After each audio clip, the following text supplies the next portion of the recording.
Welcome to this very special edition of the KAJ Masterclass Live, the show which ensures that you profit from your time spent here with experts, either through their industry insights, information, or simply learning from them.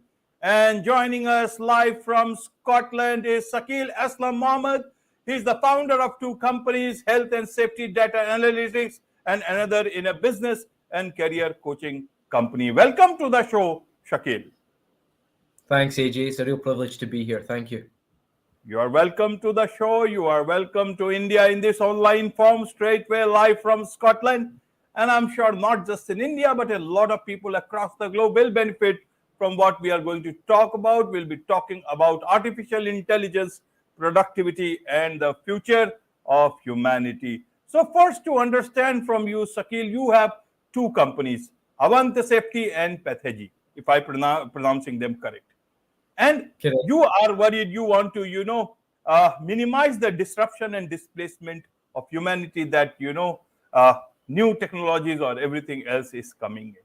So I want to understand, what is it that you do that will help in the minimizing of, what you aim to do in disruption and displacement of humanity. How is that? Because on one side, you want productivity, so you need artificial intelligence. On the other side, there will and there is already the beginning of a lot of disruption. I want to understand from you in that backdrop as the first question. Yeah, sure. There, AJ. It's a great question. I think, first of all, artificial intelligence doesn't have to be disruptive. It's very important to kind of have that as a starting point.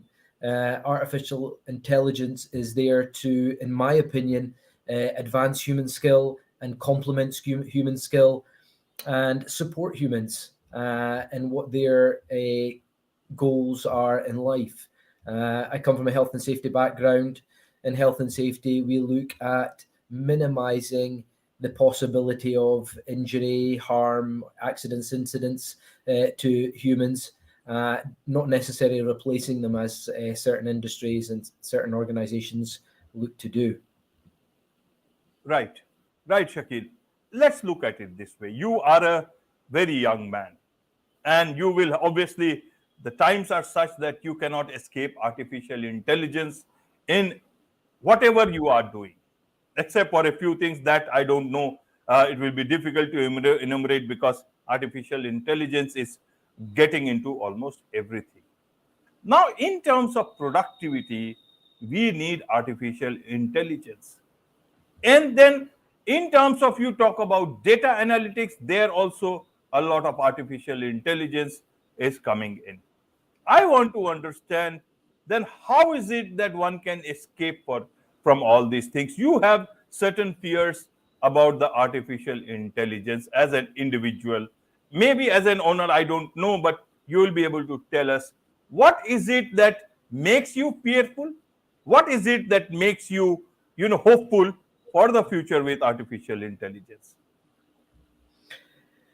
I think that artificial intelligence, it can't be escaped now. There's no getting away from it as we enter into this fourth industrial revolution, the tech revolution. It's important to, just break it down a little bit. Artificial intelligence is the main thing. Machine learning is a subcategory of artificial intelligence. So when we talk about data, we look at the data to understand whether we need to implement artificial intelligence. And going back to my original point, whether that artificial intelligence is to eliminate human skill, complements human skill, or advance human skill. We have to look at it from the point of view that we are using every resource available to, in my opinion, advance human skill so that they can still remain in employment, still remain active. There are certain areas of businesses or certain industries where we have no other option but to remove the human skill because it's too dangerous, the work activities too dangerous to do. But ultimately, we want to complement human skill and improve human skill. And I don't think that businesses and organizations are using data analytics to the full capacity to understand how we do that. So it's very important that we dive deeper into this, uh, so that we're not losing skill. There we're not in the business of replacing 50 humans for a machine. We're not looking to disrupt 50 jobs, 50 homes, 50 lifestyles. Um, that's just a minimum number. There's other industries out there that are looking to replace thousands of jobs without even looking deeper into machine learning to see if we can improve human skill, if we can get humans to be upskilled so that they can work safely and more productively, and it's a better for the organization as a whole. Right, right, Shakil. Let's understand it from what you do, what your company does, both of the companies, in terms of Avant safety. Help us understand, in common man's language, what does Avant safety do? And also the other company, career and business coaching, Pathagy, if I'm pronouncing it right. And then we will touch that in the backdrop of artificial intelligence and productivity. Okay, so Avant Safety, we're originally a health and safety consultancy.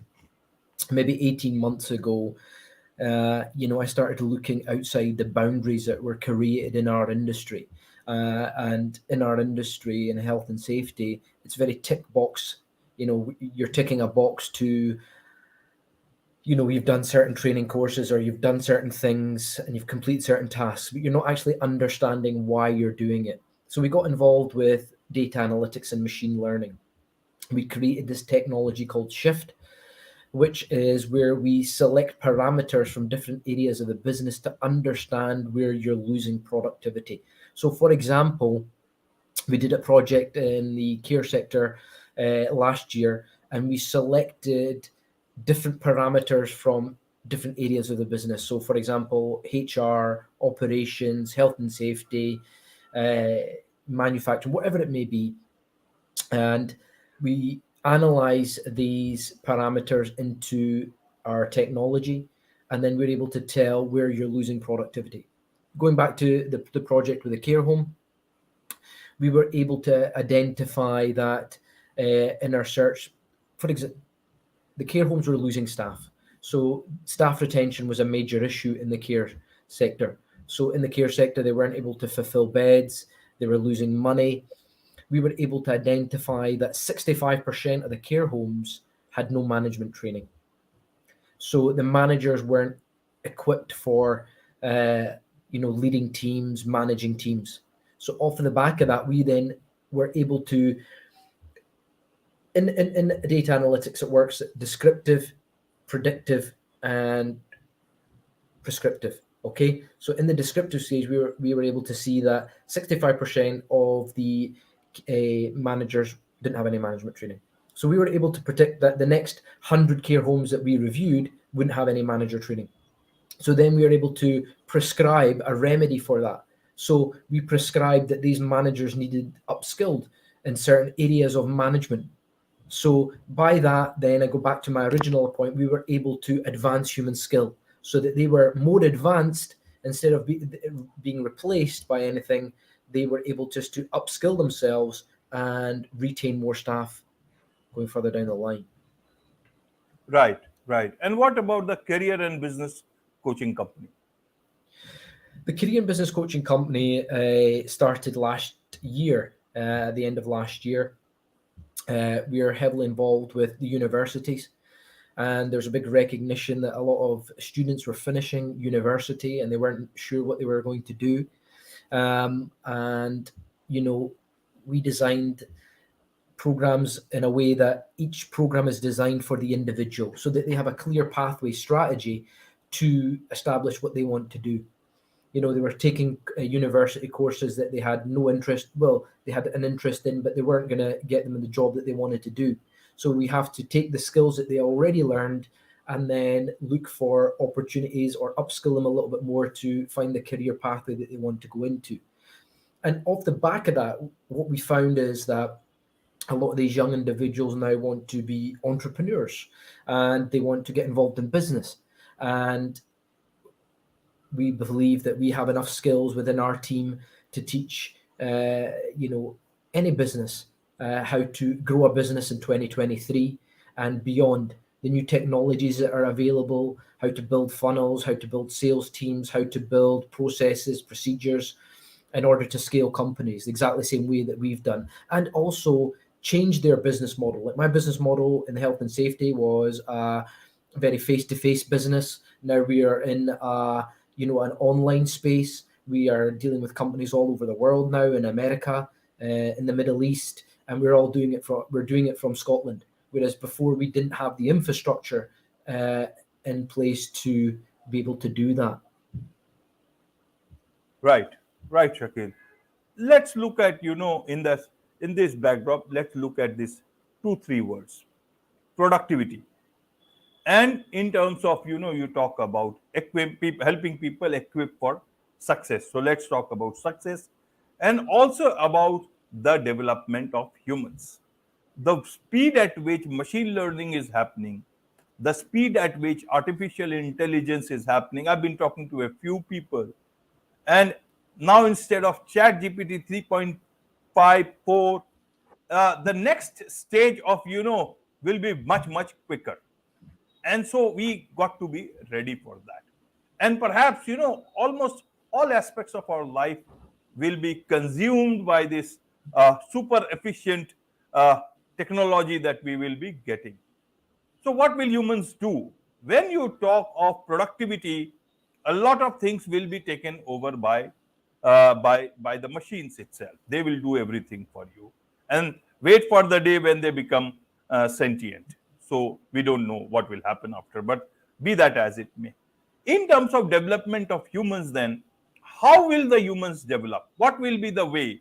Will they be, leaving everything to the bots, to AIs, and just sitting back and relaxing till one fine day they don't know what to do? I want to understand. And secondly, how do you then equip yourself for the future?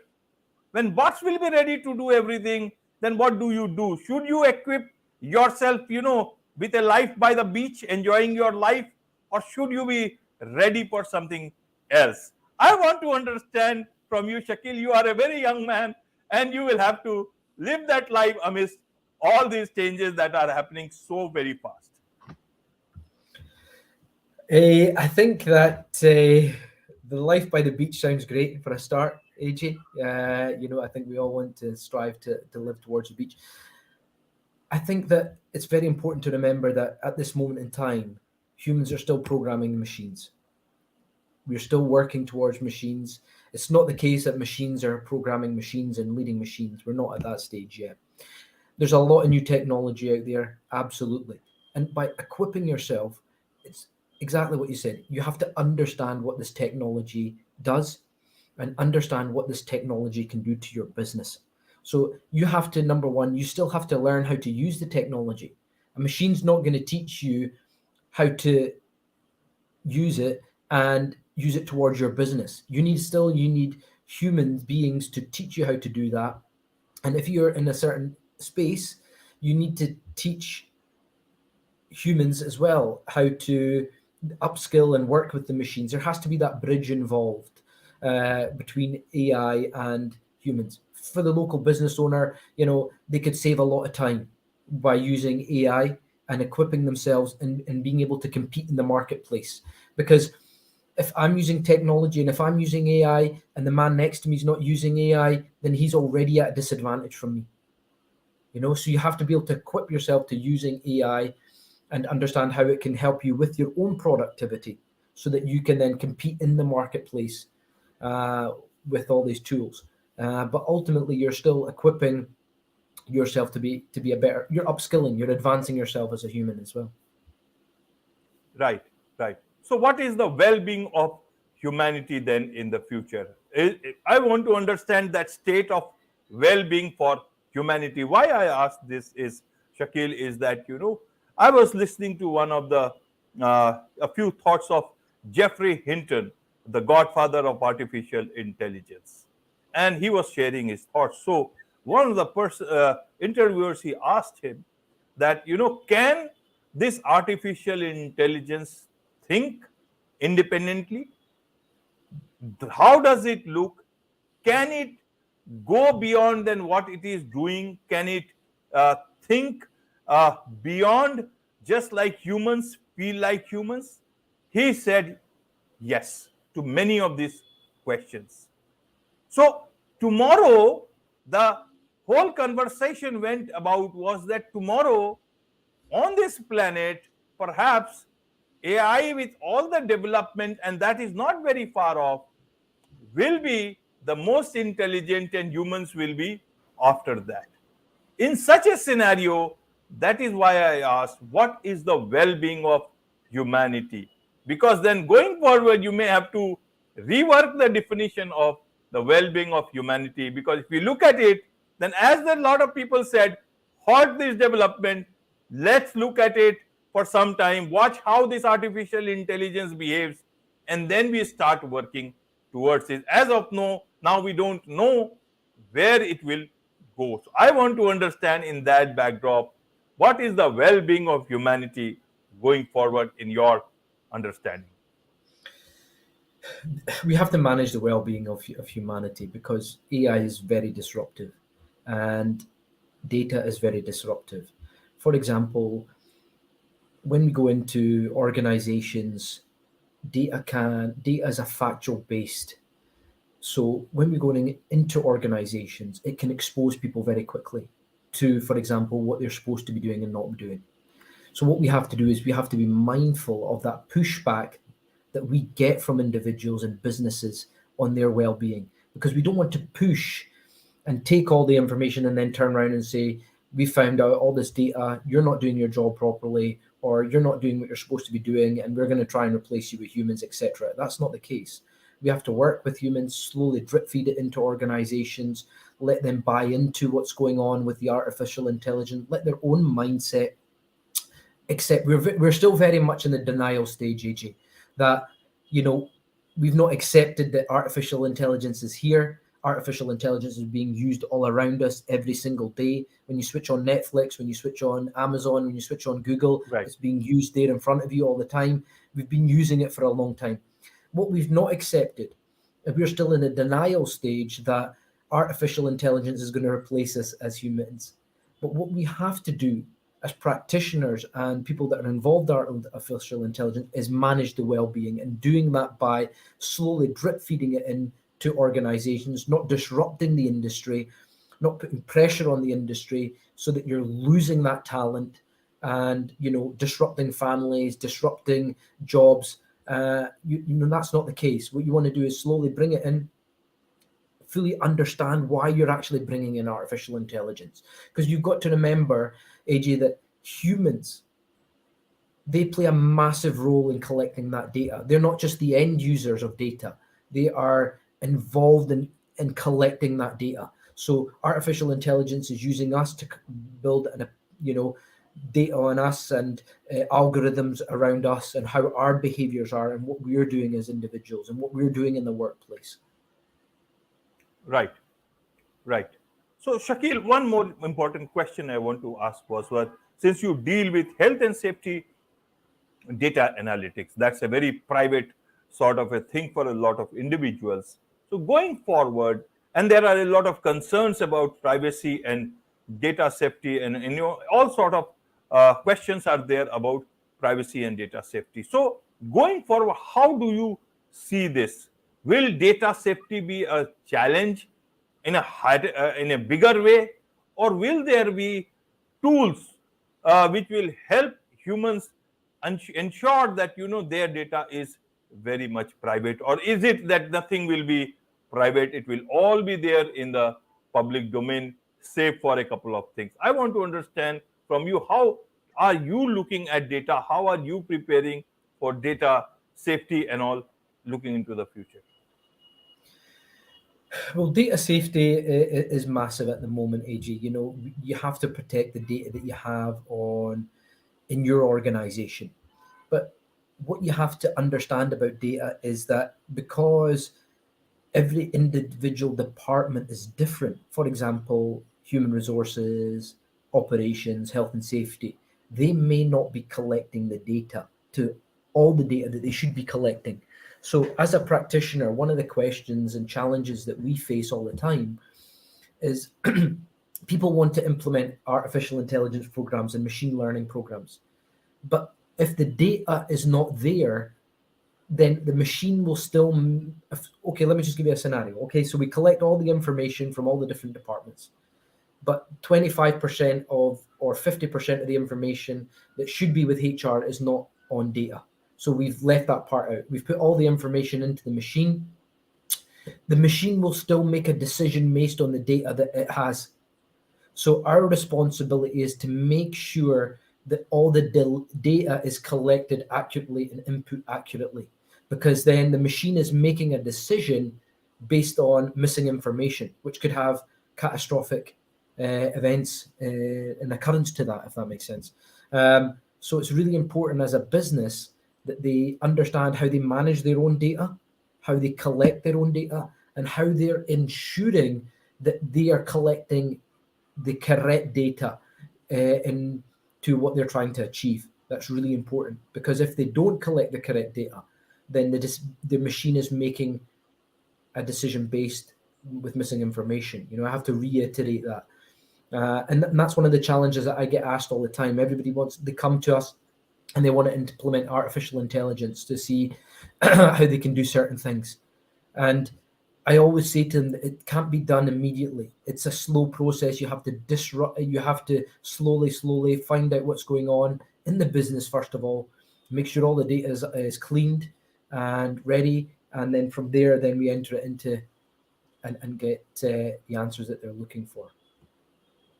Absolutely. Absolutely. You have answered all these questions very well, Shakeel.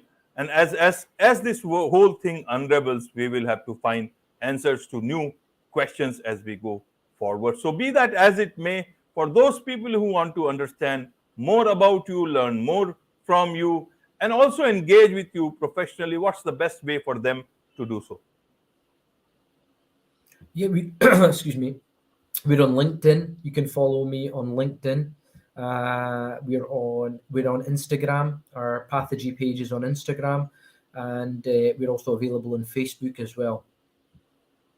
Absolutely. Absolutely. With this, it's a wrap on this very special edition of the KAJ Masterclass Live. Thank you so much indeed for joining us. Thanks, AJ. Been a privilege. Thank you.